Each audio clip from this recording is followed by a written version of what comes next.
Good morning. I hope you all are having a good morning and you have an even better weekend. We're going to continue today talking about naming systems. And on Wednesday, we did a lot with what's called an ionic bond. And ionic bonds are generally between metals and nonmetals, all right? So the metal is the positive side and the nonmetal is the negative side. And in lab, we looked through some examples this week of the metals which are fixed charge, where we always know they're charged plus nonmetals. I call them main group metals. But then there's also the variable charge metals plus nonmetals. And we need the Roman numerals on those because those pesky metals, man, you can't predict. This last type of compound doesn't use charges at all right? And that's kind of weird at first. We spend a lot of time talking about like what the charge is on a sodium or how to find the charge on an iron, all right, from the nonmetal. But these kind of compounds, which are nonmetals plus nonmetals only, there's no charges involved. It's not like you have a positive-negative interaction, but the electrons are kind of shared with each other.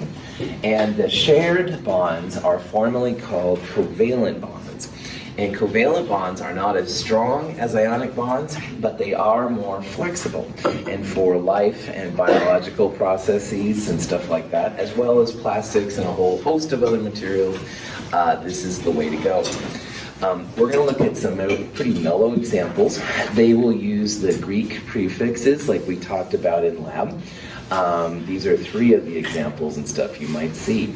I am putting this molecule up though as well, which is CH4. This is the main ingredient in the gas that comes from our Bunsen burner. It's also the main gas in natural gas if your place that you live in has it. That's an example of an organic compound, and we'll talk about those in Chem 222, but these also would fall in that category. We're mostly going to fall into, look at the examples where there's what they call binary, which is only two atoms coming together. And these are pretty common, like carbon dioxide, water, stuff like that. Greek prefixes are up here, and again, I think a lot of these probably will be familiar to you, but if you see one of these in a compound, that means, again, you've got a covalent bond. The electrons are being shared, all right? You wouldn't use the Greek prefixes when it comes to ionic bonds. In ionic bonds, metals and nonmetals will either not have anything or a Roman numeral. These are only for the Greek, for the nonmetals coming together. So let's see if we can figure out a name for this beast, N2O4, all right? And N2O4, the nitrogen and oxygen order is important. The first one listed, you just call it by its regular name, and the second one listed, you give it an IDE ending.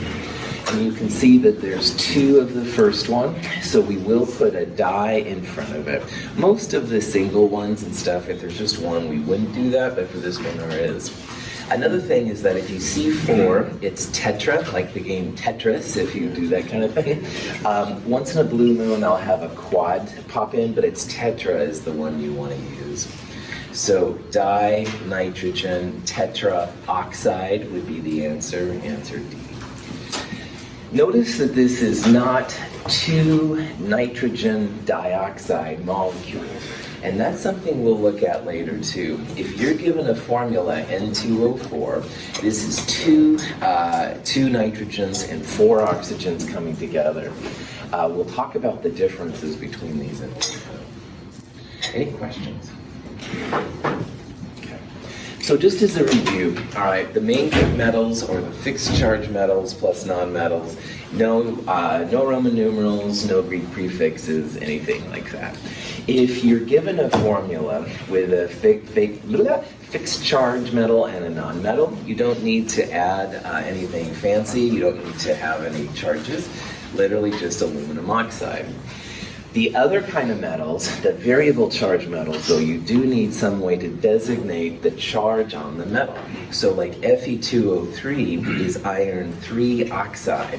It's not the number of atoms, all right? It's the charge on the iron. And either through crossover or common denominator, then that's an iron plus 3.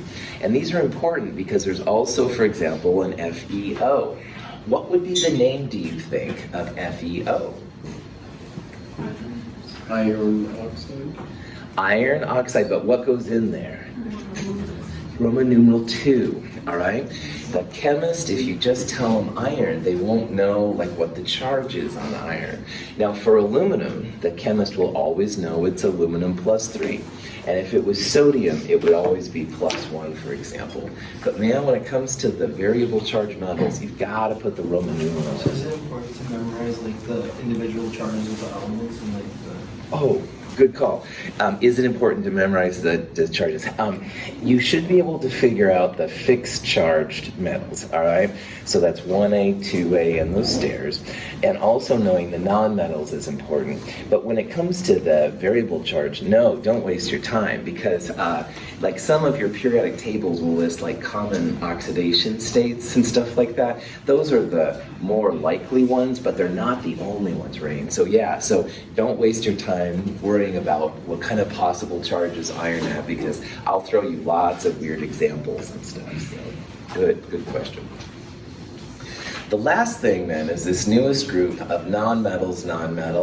And again, once again, you have to have some way to tell the differences.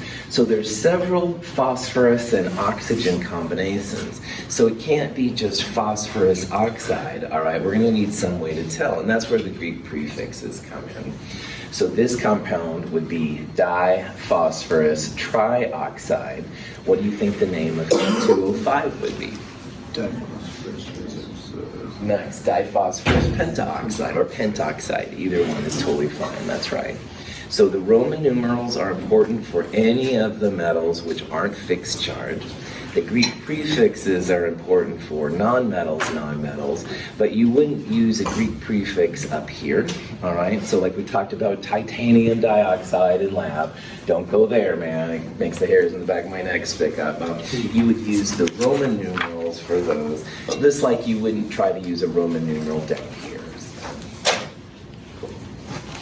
Now, we talked real briefly in lab this week about acids, and I'm just going to highlight it. We're going to talk a lot more about acids coming up.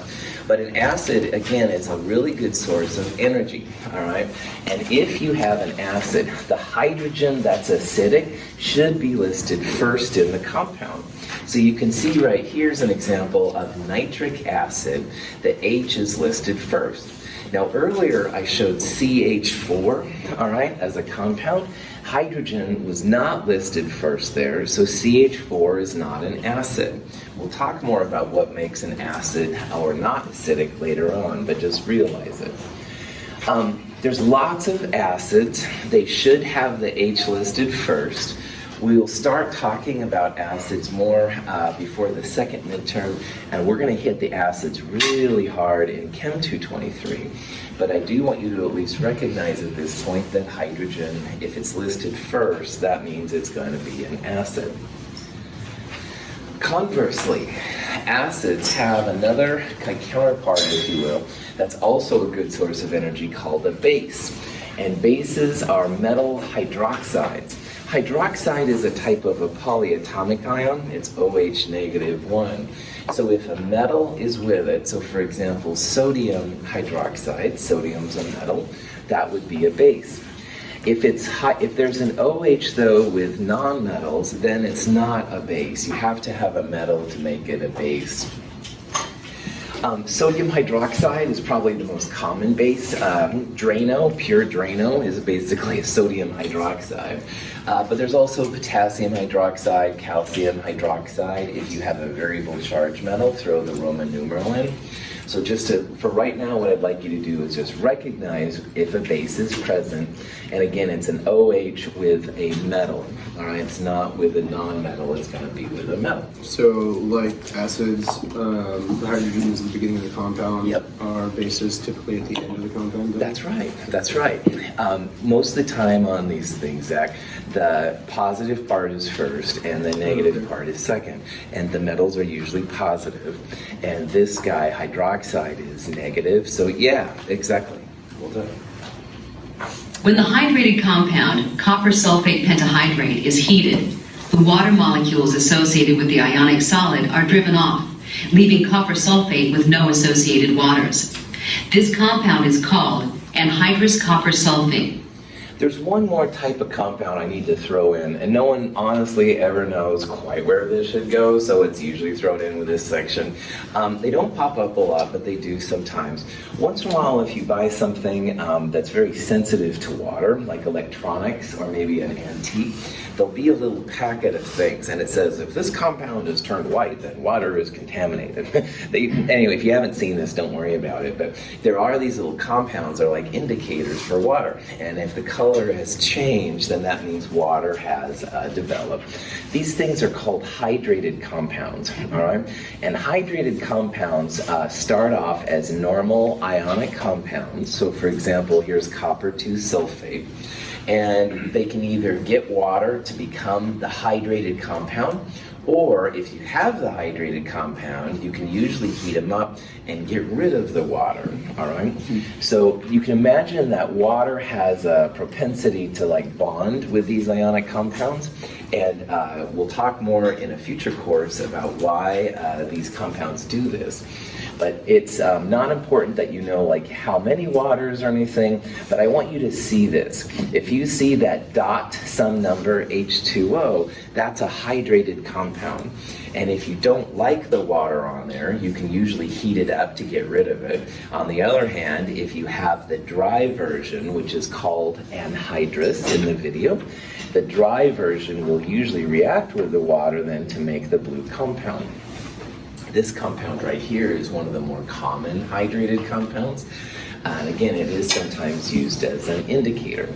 In this version, they're heating it up to get rid of the water, but in something that was water sensitive, you'd have a white solid, and it would say something on there like, if this is blue, water has been in there.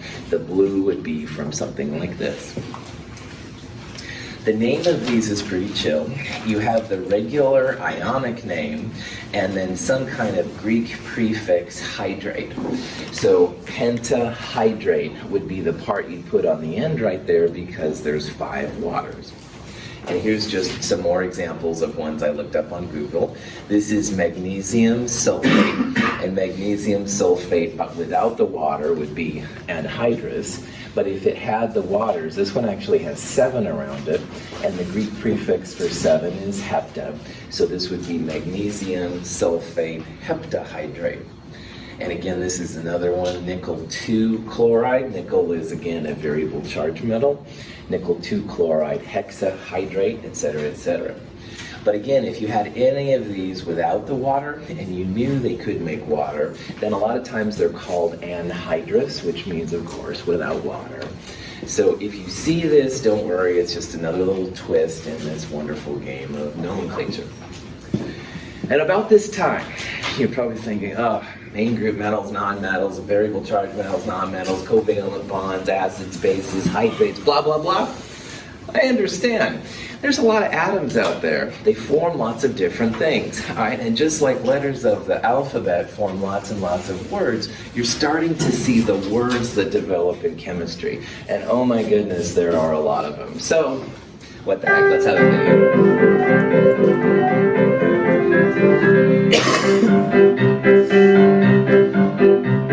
There's antimony, arsenic, aluminum, selenium, and hydrogen, and oxygen, and nitrogen, and rhenium, and nickel, neodymium, neptunium, germanium, and iron, americium, ruthenium, uranium, europium, zirconium, lutetium, vanadium, and lanthanum, and osmium, and astatine, and radium, and gold, protactinium, and indium, and gallium, and iodine, and thorium, and thulium, and thallium. There's yttrium, and terbium, actinium, rubidium, and boron, gadolinium, niobium, iridium, and strontium, and silicon, and silver, and samarium, and bismuth, bromine, lithium, beryllium, and barium.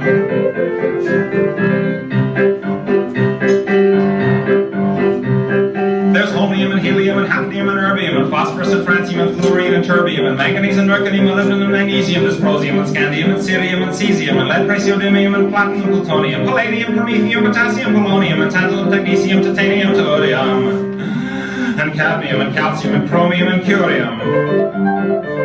There's sulfur, californium, and fermium, berkelium, and also mendelevium, titanium, nobelium, and argon, kryptonium, radon, and rhodium, and chlorine, carbon, cobalt, copper, tungsten, tin, and sodium. These are the only ones of which the news has come to Harvard. And there may be many others, but they haven't been discovered. So, anyway, Anyway, welcome to the periodic table. What a wonderful element. This guy from Harvard made a lot of these kind of little cutesy science songs, and they're actually kind of fun in a silly way. I like this little video because it shows all the different elements, and at the time that he made this song, a lot of the elements hadn't been discovered, so now we can fill in the periodic table, and this video itself is actually old now because a lot of these have been filled in. But anyway, don't worry, this is totally normal to feel a little overwhelmed. Just be persistent. In the companion, there are lots of examples, like ways to test yourself on naming things and stuff, and after a while you'll be speaking chemistry with the best of them, so hang tight. All right. Got to talk a little bit more about some other things though too. Once you know the formula for a compound, then we want to start being able to manipulate it. So if we want to make some copper 2 sulfate, or we want to use some hydrochloric acid, we have to know how to manipulate it. And again, you're not going to be able to move individual molecules around. However, we're going to do something really similar to what we did in the last section. And to do that, we need the molar mass. Now, on the periodic table, we looked a lot in the last section at what the red numbers mean, and when you take into account all the different isotopes of the various ones, for example, oxygen, 16 grams of oxygen represents a mole of oxygen, and sodium is 23 grams per mole, etc., etc. We're going to do a similar thing now, but for molecules. And so we'll add up the individual atoms to get the molar mass of the whole thing. And like with the last section, this number we're going to have has many different meanings. It can be the molecular weight, which would be the average mass, if you will, of one molecule of the substance. But what's by far more meaningful, and what I'll use more often, is the molar mass. And it's the grams in the substance to get to a mole of the compound. So let's say that it's Friday and you wish to celebrate with ethanol, and you're 21 and over in the United States, 19 in Canada. We can actually figure out the molar mass of the active ingredient in drinking alcohol. And the active part of drinking alcohol, whether it be vodka or IPA or whatever, beer, is ethanol. And ethanol is an example of a class of compounds called an alcohol. Now, this part right here I want to focus on, this is an OH. And at first it might be like, oh, wait a minute, this is a base. We talked about bases earlier as being sources of energy. But this OH is connected to a carbon. All right, the gray-black atoms there are carbon. OH is not a base. An alcohol is a type of an organic compound, all nonmetals and stuff, where the OH is connected to a carbon. And you would not want to drink Drano. Trust me, there's all kinds of horrible stories about that kind of stuff happening. On the other hand, if you're 21 and over 19 in Canada and you decide to partake, drinking a little ethanol is okay, all right? There's, of course, some weird effects on your body, but it's not going to kill you or anything like that. So drastic differences depending on what the OH is connected to. So, if you're curious about what the molar mass of ethanol is, you need to know, first of all, what the formula is, and that's something at this point that would be provided. It's 2 carbons, 6 hydrogens, and an oxygen. When it comes to organic compounds, usually the carbon is first, hydrogen is second, oxygen and or nitrogen are next, and then everything else follows. But if you wrote it as OC2H6, it's not the end of the world right now. But regardless, notice here what I've done. I took the individual atoms, carbon on the periodic table, 12.01 grams per mole to the 100th, hydrogen to the 100th, 1.01, and oxygen to the 100th, 16. So 2 times that number gives this amount of carbon, hydrogen, oxygen, and if you add these numbers up right here, that's where you get this number. And the 46.08 is the molar mass of ethanol. There would have been nothing wrong with adding extra sig figs, all right, past the hundreds. But here's a little trick. Most of the time in chemistry, if you do your molar mass calculations just to the 100th, you'll be okay. Because almost always when you add them up, and remember we're looking at doubtful digits, so we're cutting it off the 100th, your molar mass then will be 4 or more sig figs, and usually that's plenty of sig figs for your world. So instead of using like 1.008, just use 1.01, especially for a compound. All right, works out pretty well.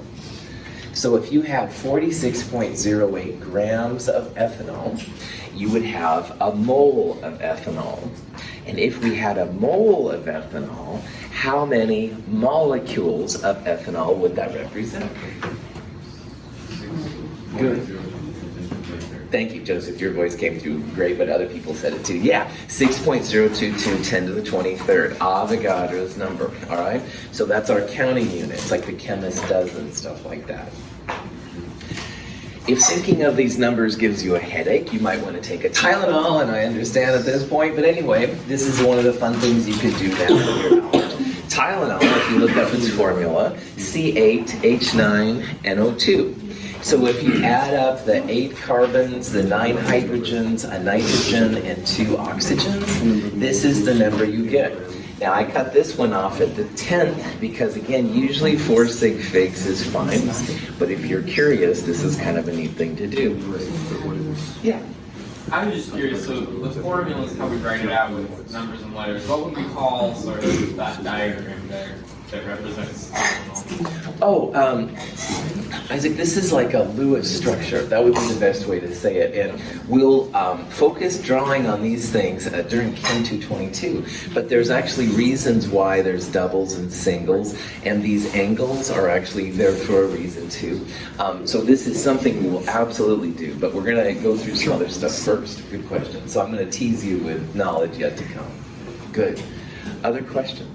All right. Just to understand completely, so when you have your whatever number grams per mole, you multiply that by Avogadro's number, and that gives you the amount of atoms? Yes, that's right. Okay. That's just right. So I'm 100% clear. Exactly. So like if you had let's say you had 46.08 grams, you divide by this number and you'd have exactly a mole. And a mole times 6.022 10 to the 23rd would give you the number of molecules. That's right.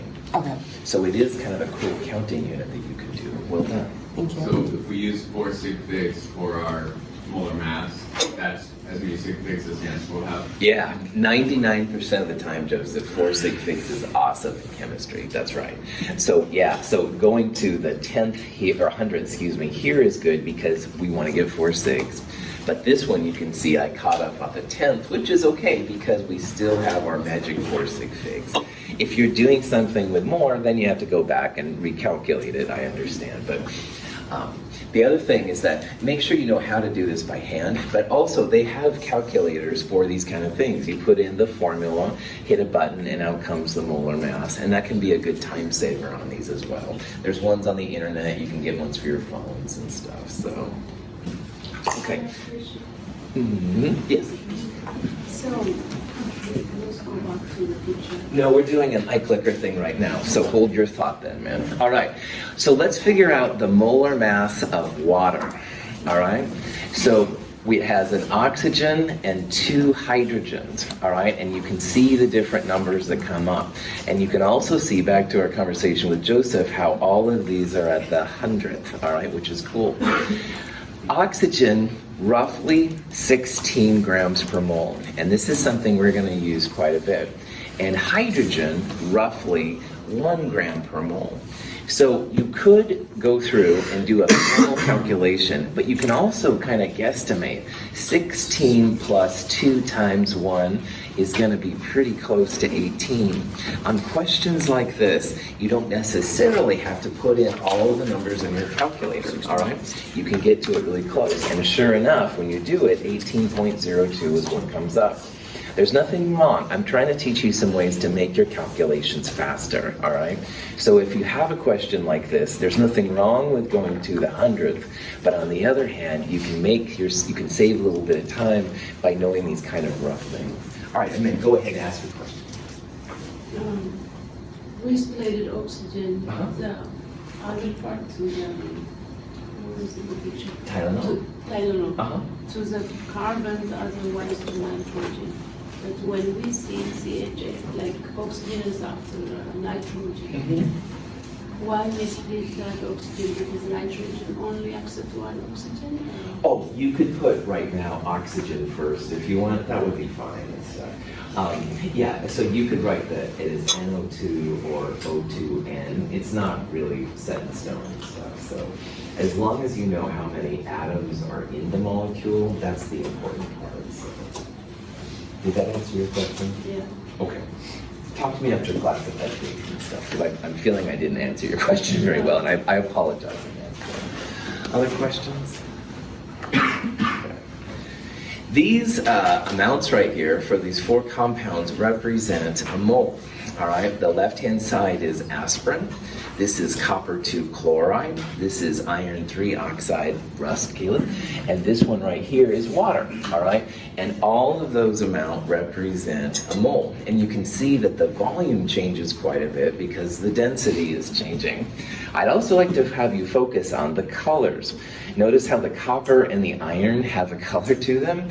Aspirin is white and water is clear. I love my inorganic chemistry because of the colors, all right? There's lots and lots of really neat colors when the metals are involved.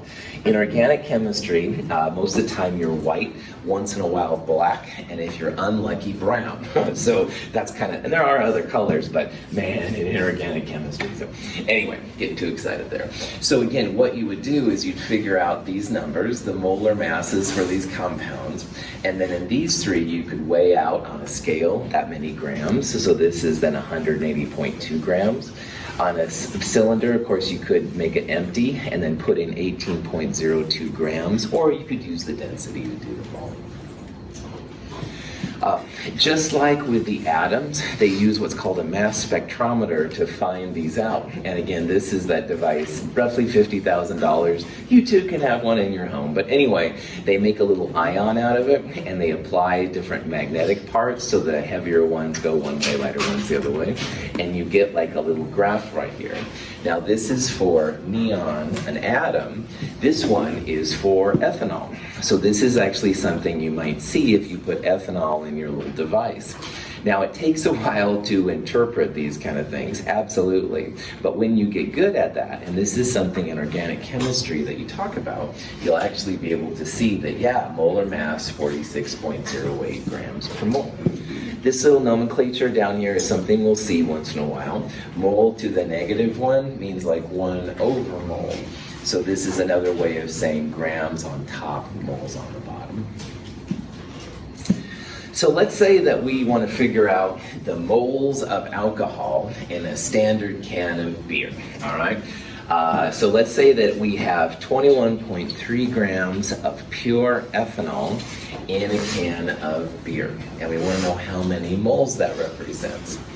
Now remember that in a can of beer, 12 ounces, whatever, most of it's water, all right? A little bit of hops or whatever else and stuff. We're only focusing on the part here that's like the alcohol part. And supposedly there's 21.3 grams of ethanol. And we saw earlier that ethanol has a molar mass of 46.08 grams per mole. So grams per mole, we'll make the grams cancel out, we'll get the moles. Let's take the mass of ethanol, divide by the molar mass, 0.462 moles of ethanol. And again, this is just like what we did in the problem set this week, but that was for like atoms and elements. This is the same kind of thing now for compounds. It's just that you have to figure out what this number is by adding up the individual atoms. 0.462 moles, you know, whatever, that's nice. But it's kind of more interesting to think about the number of molecules, all right? And this is where things begin to kind of blow my mind a little bit. Now, remembering that, you know, a can of beer is roughly 12 ounces or whatever, and we had 0.46 moles, which, like, whatever. This part, though, is the interesting part. And Tiff, this goes back to your question. Here we're going to figure out the molecules of ethanol in the beer, all right? So again, anytime you have the mole, you can use the Avogadro's number, like Joseph said, to figure out the number of molecules. And this number, 2.78 times 10 to the 23rd, that's the molecules of the ethanol. Now again, just say no, kids, but if you drink a beer, all right, this doesn't refer to the molecules of the water, which is huge compared to this number. It doesn't refer to the molecules of hop or whatever kind of, taste things they have in there. This is just the ethanol. And again, remembering that 10 to the 18th is a billion billion, this is more than a billion molecules of the alcoholic part of beer, all right? So again, the amount of food you take, or molecules you take in just at a standard meal, phenomenal, astronomical even, perhaps. There's one more thing we can do though, because this is a molecule.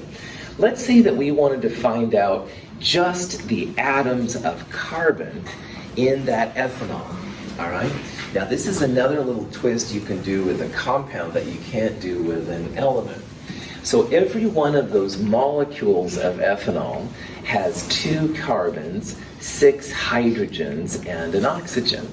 And if we were curious how much carbon is there, we can take the molecules of ethanol, which we calculated on the last screen, and we'll multiply it by the number of carbons.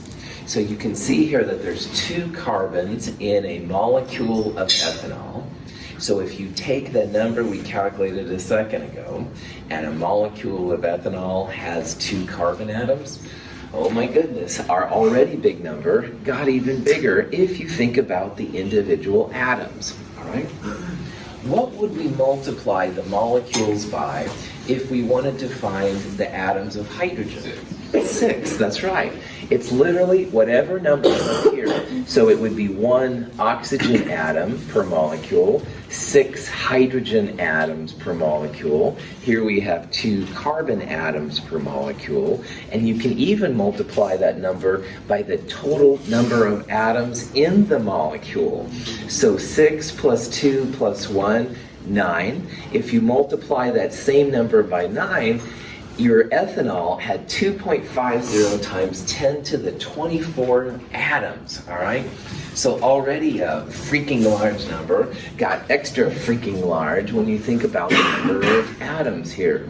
So again, next time you're eating something or having a coffee or whatever and stuff, whoa, so many molecules and atoms going through our body. But anyway, getting too excited there. Any questions? So if we want to, but I'll start. No, it's okay. It's totally fine. Yes. Can you clarify why you used the 2.7 ingredients? Uh-huh. So how did we get from grams to moles of ethanol? If you're trying to do quantity, honestly, then there's just 1 per molecule. We canceled out the grams. But what we got is actually, we canceled out the grams and, yeah. So first we use the molar mass and cancel the grams to get the moles. All right. How did we go from moles to molecules? We multiplied that by Epsilon values number. Perfect, that's right. This is a really important thing that Rain's brought up here, man. Grams to moles to molecules is a real common transformation in chemistry. Or sometimes the opposite, molecules to moles to grams. But yeah, you always have to go through these steps. So we needed the molar mass, the 46 number for ethanol to find the moles. And then Avogadro's number allowed us to find the number of molecules. So how come there's more molecules in the carbon atoms than there is for the entire thing of ethanol, and for the entire C2H6? Or am I missing something? They get in. So every molecule has 2 carbons. The highest abundance is hydrogen. Yeah. Oh. Yeah. So there's 6 hydrogens. So if we took this number, multiplied it by 3 times 2 is 6, then that would give you the hydrogen atoms. But we also add in another shot for the oxygen and stuff. Yeah. Which the oxygen is just 1 for 1, so it's 2.78 times 10 to the 23rd. Exactly. That's right. Well done. Another way to look at it would be that hydrogen is 1.008, and there's 6 of those, so it's like 6 point whatever. Yeah. And then the oxygen is 15.99, but there's 2 Mhm. of the carbons, which is basically like 12 times 2, which is That's 24. So it's more. Yep, that's Okay. totally cool too. You bet, man. That's right. Good. Is that cool? Does that make sense? Good. Other questions? These are good questions. All right. The biggest, the last thing we're going to talk about in this section is what I kind of referenced earlier with N2O4. And I said how N2O4, it's not 2 NO2s, it's actually a molecule unto itself. And this leads us to something we talked about at the very beginning, which is empirical and molecular formulas. And basically, if you're a chemist, all right, you get paid for 2 different things. They want you to know what a compound is. So someone hands you some slime or wants to know about rust or whatever. They want to know like what it is. And that's one thing the chemist can do. And the other thing is that they want you to be able to make something, all right? And both of these, whether you're trying to identify something or trying to make something, you have to be able to have some kind of analysis system set up to figure out what you've got. And empirical and molecular formulas are part of the path to identifying the stuff, either the stuff that someone hands you, or you want to make sure that the stuff you made is actually what you thought it was. So this is part of the determination of what these things are, like making sure you have water and not H2O2 or something like that. Now, empirical and molecular formulas are just kind of like a proportion by mass or by weight. And so in order to talk about empirical and molecular formulas and how they apply, we need to go back a little bit into the percentages, which we've kind of danced around a little bit, but we're going to do it. Now, percent by weight for us is percent by mass, all right, the independent thing. But if you were curious about ethanol, these are the percentages of the elements: 52.13% carbon, 13.15% hydrogen, and 34.72% oxygen. I showed you the picture earlier of the mass spectrometer picture that showed the molar mass of ethanol. Initially, from those kind of techniques, you don't get like the formula necessarily, but you'll get these percentages. So in this section, what we're going to do is basically figure out a lot of techniques for turning percentages into a formula, into that C2H6O or H2O, stuff like that. And we'll talk about some of the problems that chemists get along the way and how you can fix it. Nitric oxide is great as a substance because you can breathe it and it stays only in the lung and it doesn't cause any effects outside of the lung. Nitric oxide is made by cars and combustion engines and lightning, and then is oxidized by oxygen or ozone in the atmosphere to nitrogen dioxide, which is even 10 or 20 times more toxic than nitric oxide. Nitric oxide is an extremely reactive free radical molecule which grabs the iron on the receptor enzyme and yanks it out of the plane of the ring and wakes up the enzyme. It's a very reactive molecule. And it dilates the vessels in the lung, and dilates only the vessels in the lung, and lowers the blood pressure in the lung. And is very useful both for babies and for adults with respiratory difficulty. And these babies who are born probably don't make enough of it themselves. We're just supplementing a natural gas with a natural pollutant, as it happens to be. I show this video because I want you to see something that I've seen in my lifetime. And in the 70s and stuff, and early 80s, nitrogen monoxide especially was seen as a bad molecule, all right? And for good reasons, all right? The NO can get into our bloodstream, into the heme, and it can prevent the oxygen from being distributed to the body. So it is a poison, all right? It's bad news. And NO and NO2 cause real big problems with smogs, and catalytic converters on your cars weren't originally on your vehicles. They came around to try and reduce the amount of smogs and stuff like that. But NO has seen a renaissance in how it's perceived, and I find this just fascinating. So initially, like NO, NO2, oh, bad things. But here's this dude, and he's talking about how now they apply it a little bit to some babies. And I don't know the mechanism, but it helps them to like breathe better. And this natural poison, like he said, can actually be really helpful.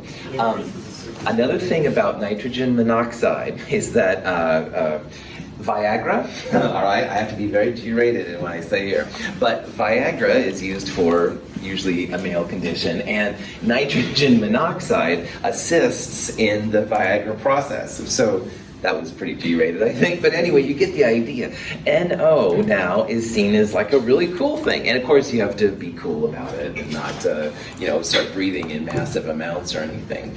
So the way that NO is perceived has changed in the last couple decades, and I find that really interesting. The common name, of course, is nitric oxide, nitrogen monoxide being the official name. Someone had a comment, I'm sorry. Yeah, sorry. No, it's all right. It actually increases the surface area, so the alveoli in the lungs can actually expand. Very cool. Man, and apparently it saved kids and stuff like that, so more power to medicine, man, right on. But it is kind of interesting to think about. All right. We're going to talk about it because there's one nitrogen-oxygen compound we're going to use quite a bit. So let's talk about nitrogen dioxide, all right, because there's something special here I want to talk about.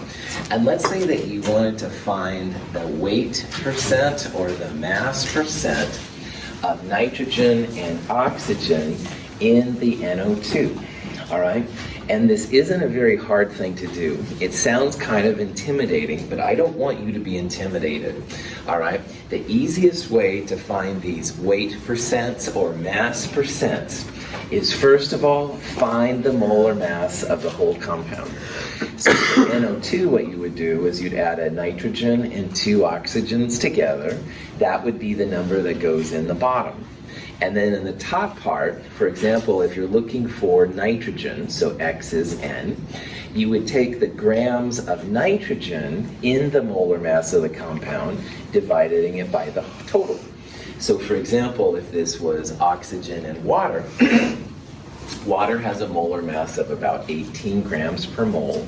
There's one oxygen in there, so you'd have 16 grams in the top. On the other hand, for water, if you wanted to find percent hydrogen, you'd still have the 18 in the bottom, but now in the top you have two hydrogens, which is 2 times 1. It would be a number like 2. Initially it comes out to be a decimal. These are usually expressed in percentages, so multiply them by 100. Here's the exact calculation for oxygen, all right? 18.02 is the exact mass of water. And there's one oxygen. So the way, again, we got that 18.02, it's 16.00 plus the two hydrogens to get the 18. So we're only looking at the oxygen in the molecule. And if you multiply that by 100%, 88.79%. So again, if you see something like this, don't be intimidated, don't be threatened or anything. Molar mass of the whole thing on the bottom, and the grams of what you're looking at that went into the molar mass on the top. Oh, before we leave this slide, you could, for percent hydrogen, you could have, again, 18 on the bottom, and on the top you'd have 2 times the hydrogen mass on the top. But what would be an even simpler way with percentages to find percent hydrogen here? Just take 100 and subtract 88. Well done. That's right. If you only have 2 components, then both of those together is 100%. So 100% minus this number would be a really easy way to find percent hydrogen. There's nothing wrong with figuring out grams of hydrogen on top and doing grams of everything on the bottom times 100. But again, if there's only 2 components, 100% minus that would do the job. All right, so back to NO2. 46.01, that's the molar mass of NO2. So roughly, nitrogen is 14 and oxygen is 16. 16 times 2, 32, plus nitrogen at 14. That's where this number comes from. And you can use better sig figs, but notice there how I'm kind of roughing it. I want to make sure that the numbers make sense. So it's about 46. Your molar mass calculator comes up with this number. Sounds legit. So percent nitrogen then, in the 46.01 grams, there was 1 nitrogen, all right? So 14.01, and that ratio times 100 is where the 30.45 number came from. On the other hand, for oxygen, there are 2 oxygens, all right? So 2 times 16 goes on the top.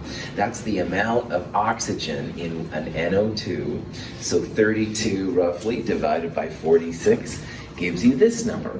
And again, you can add these 2 up and they should be very, very close to 100%, if not exactly 100%. Is there a difference in density between nitrogen and oxygen in the nucleus? Yes, and there's also a difference between nitrogen by itself, oxygen by itself, and NO2 by itself in the nucleus. Absolutely, that's right. Cool. So if you see these kind of numbers, all right, this is one way that you can calculate them if you know the formula. All right, if you know the formula, molar mass on the bottom, the element amount that you're looking for on the top, good to go. Now, there's a little twist and stuff in this, but we'll talk about that later. Let's say that we want to find percent nitrogen in nitrogen monoxide, all right, 1N and 1O. Now, nitrogen by itself, about 14. Oxygen by itself, about 16. 14 plus 16, that's where this number came from, all right? I use cheesier sig figs in my head, but that's where that number came from, 30.01. If we want percent nitrogen, this number goes in the denominator on the bottom, all right? What number is going to go on the top of this calculation? 14, that's right, this number right here. NO has 1 nitrogen, so 14.01 on the top. This number on the bottom times 100%. Mathematically, here's what it looks like, 46.68%. Some of your molar mass calculators will also give you these kind of numbers, and so it's kind of helpful and stuff sometimes to know about that. Any questions on this basis? Okay, now this number for nitrogen and the other number for oxygen, those are the mass percentages for nitrogen and oxygen in NO2. But let's do a thought experiment here for a little bit.